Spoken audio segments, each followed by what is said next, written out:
Of the people, by the people, for the people. Our nation was founded on the idea that the government should be ruled by and for the people. But what does that actually mean? And how does it work? Find out with the series How America Works by The Child's World. In this series, readers will discover important facts and fascinating details about rights, responsibilities, and laws.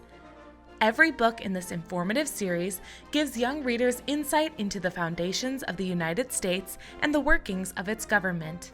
They will also learn how the three branches of government function and about the documents that are the basis of American freedom. Did you know that democracy means rule by the people, or that the United States is one of the oldest democracies in the world? Would you be surprised to learn that John Adams was the first president to live in the White House?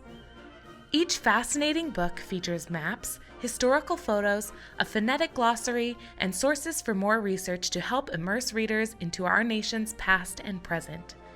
Readers will get to know everything about American government, from the current political parties to the Bill of Rights to the Founding Fathers and more. Engage students in our government and help them to become informed citizens with How America Works from The Child's World.